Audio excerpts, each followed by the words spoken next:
Great. All right. Hi, Alex Williams here of the News Stack, and we're here at the Open Source Leadership Summit in Half Moon Bay, and I'm joined by Phil Estes. And Phil Estes is a distinguished fellow at IBM. And Phil, thank you for joining us. Yeah, good to be here. Yeah, great. And Containerd just graduated from the CNCF. I'm just going to read a bit about Containerd from a story that Scott Fulton ran back in December of 2017. And Yep. he talked first about OCI, really, and that there may be a number of components inside an OCI standard container. But the story, what he was talking about is the run component is the executive, the part which makes a container functional unto itself.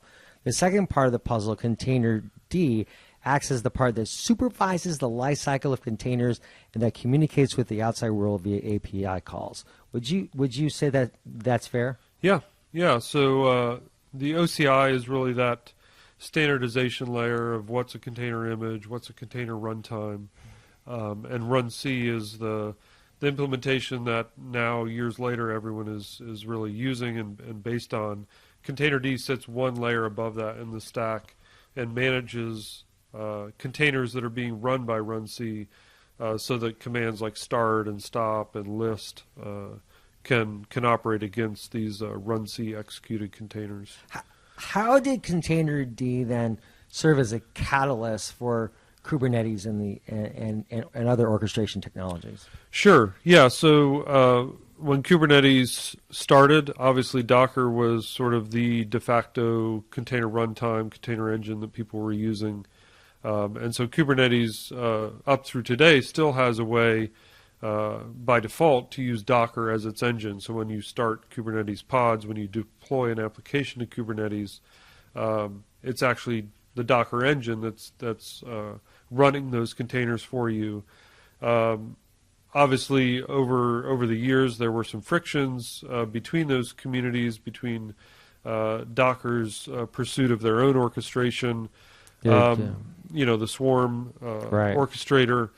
And so there was, I'm sure you remember it well, there were a set of debates about whether Docker should be forked or, Right. what should happen next. How can we just get a core stable runtime? How do you remember that time?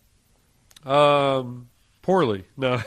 Yeah. It was, obviously an interesting time. The entire container movement, if we want to call it that, from, 2014, now has been so fast-paced, a lot of emotion, a lot of people passionate about projects and about their, the paths that certain people wanted to take. We had Rocket, from CoreOS, some different ideas. Docker about how containers should be run. We kind of OCI patched up some of those differences, and then the Kubernetes Docker Swarm, contentions brought Containerd, I would say, really came out of that, as well as Red Hat's pursuit of something similar with Creo. Both of those were answers to, I'm not sure I want Kubernetes to depend on Docker. I want something at a more a lower layer that's not as opinionated as Docker. And so Containerd, and also it's Containerd not just being created, but its donation to the CNCF was part of answering that call for kind of a stable, boring core runtime that would sit underneath Kubernetes and have the right lifecycle support to not cause those frictions between Kubernetes just wanting a stable layer that just runs containers without anything else.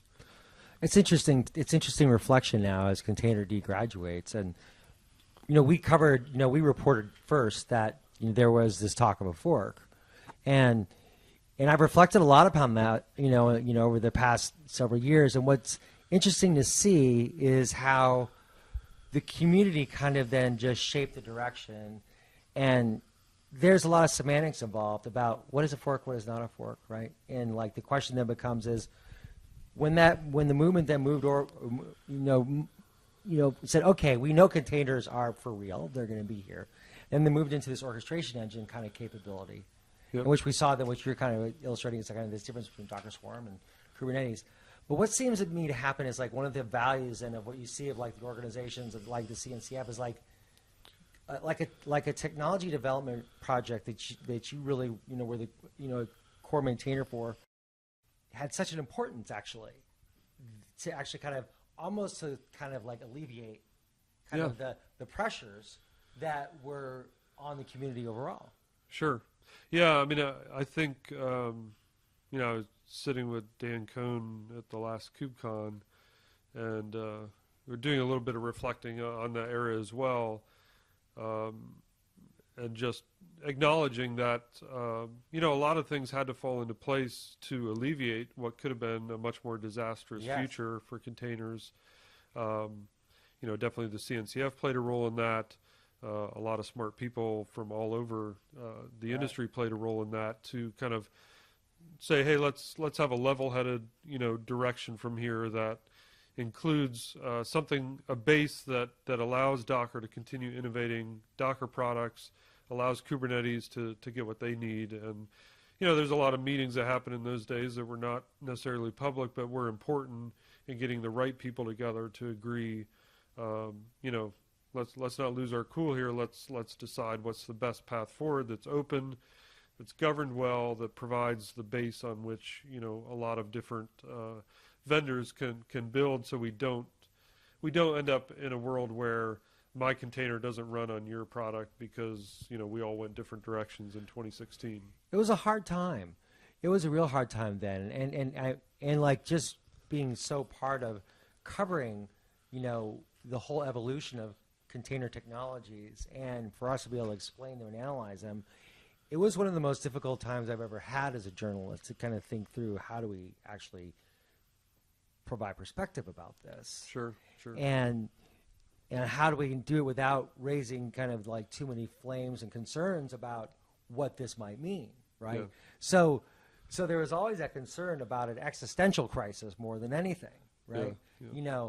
And I think that can be also sometimes it almost seemed like to align, not us, but just like kind of like the whole kind of time then was like people like, wait a second, like you're saying, wait a second, we don't want to go in this direction necessarily. Yeah. There are other ways we can do this because Rocket couldn't have taken the lead, right? There's no way. I mean, there was like a competing kind of container type of technology. Docker was it. Yeah, and definitely in that sense, no one could ignore that whether you were a fan of Docker or not, Docker had become the de facto standard, and even today, there can be some voices that say OCI seems to be just a rubber stamp of Docker's style of image format, runtime capabilities, but standards often come out of a pragmatic place of this is what people are using. Let's standardize around that. And so, I think in the end, the OCI was a good choice to be pragmatic and accept what was being used and was done and codifying that into a standard. So, yeah. I was really kind of interested in reading this story again by Scott Fulton, and he actually kind of discusses kind of a webinar that you had done at the time, and you were talking, the creator of Bucket Bench. I'm not familiar with Bucket Bench, but he called you the creator of Bucket Bench. Yeah, that's a small open source project I created to actually try and do performance benchmarking for the different container runtimes that existed. Right.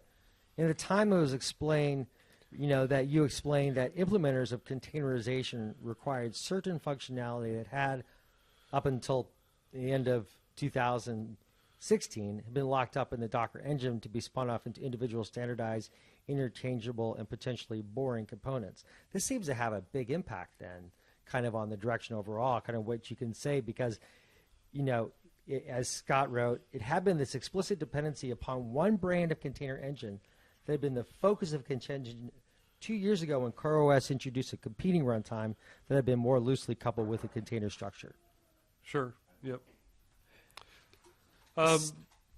So I'm curious about that. I mean, in terms of like, when you were explaining it then at that time as this, capability to spin off these individual standardized, interchangeable, potentially boring components, that was a critical point. Yeah, and that's what I was referring to earlier with both the spin out of Run C and the OCI standards, which then Run C was the implementation, and then Containerd as the layer above that. Both those ended up being basically exporting out of what was the original Docker monolithic project into pieces that others could reuse or build on.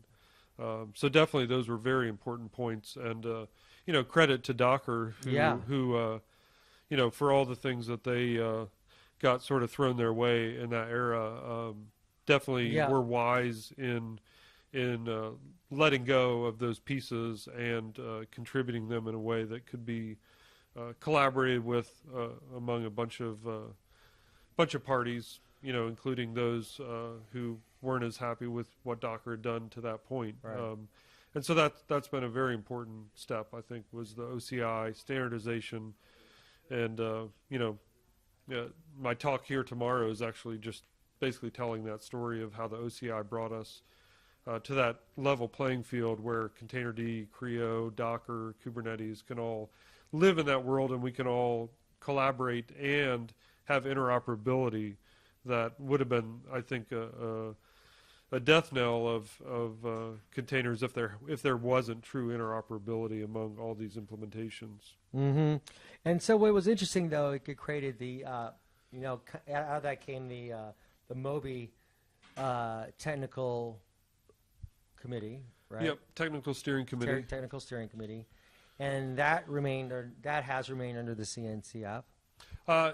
Actually, so Moby TSC was under container. It was actually formed by Docker as a way to separate their enterprise concerns from open source, and Moby itself has received all kinds of views, positive and negative, as far as what was called the Moby project when Solomon announced it a couple years ago.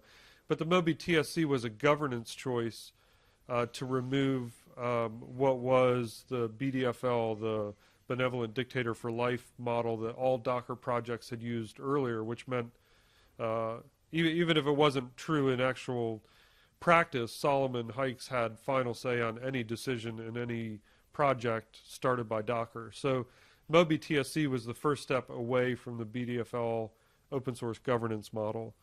And so Moby TSC governed Containerd, Linux Kit, Build Kit, a set of Docker open source projects. When Containerd was contributed to the CNCF a few months after its announcement, we kept the Moby TSC as our governance structure. It basically just meant if people can't agree in the Containerd community, we'll default to the Moby TSC to handle technical disagreements. Mm-hmm. And that means Solomon doesn't decide, Docker doesn't decide, IBM doesn't decide. The TSC, which was had some governance to make sure it couldn't be single vendor led. So anyway, that TSC was a step away from the BDFL governance model. Now that Containerd is in the CNCF, many CNCF projects default to the CNCF code of conduct for that kind of issue, but then just maintain their own governance. So Containerd has 12 or 13 maintainers, all from different companies. And so as of a week ago, we dropped the Moby TSC clause in our governance. So we don't need to default to the Moby TSC to deal with technical disagreements because we have a plurality of maintainers who can make those decisions in a vendor neutral way. Mm-hmm. And I think you're saying there's 13 maintainers. Yeah, I think we're at 13. We're adding someone from Microsoft right now, so I can't remember if he becomes 13 or 14. Mm-hmm. So that's interesting. So, as we're kind of moving forward then, and we're thinking about Containerd, what's next then for Containerd? Sure. What's next for you? You've really been part of this project. Yeah. So, like we've talked about, I've been kind of involved in the discussions and the formation of Containerd and OCI. Containerd is at a great spot, as you mentioned early on. We just graduated in the CNCF a few weeks ago. We have a great set of consumers. IBM Cloud is using Containerd as our Kubernetes runtime. Google's managed Kubernetes has Containerd as an option. They're going to go GA with that at some point this year. AWS Firecracker has a Containerd integration, Kata containers. Alibaba Cloud is a huge user of Containerd across a lot of their cloud offering. So we have a great user base. A lot of those people have become contributors as well. And so going forward, I mean, we don't have huge plans as far as functionality because, again, if you think about what Containerd was meant to be, stable, boring, container infrastructure runtime, the next few releases will get full Windows support for Windows containers and Containerd. We've got Microsoft contributing that. More stability, more use of the API by, again, new projects like Firecracker, who are also, AWS is contributing a new storage driver that matches their needs for their hypervisor and is also potentially going to be used by Alibaba. So yeah, the project has a really healthy set of consumers and users and contributors. So yeah, I think for Containerd the future is bright, and at IBM it's definitely the container runtime on which we're building our Kubernetes offerings, and so IBM will remain involved as well. Which makes sense. I mean, you know, if you look at kind of like the defining, you know, what do you see as the defining theme with like Kata containers and, you know, Intel Clear containers and Firecracker, as you were saying earlier, it's that virtualization capability. Yeah. So that's been a you know, for use. For example, AWS sees Firecracker as their new platform for Lambda.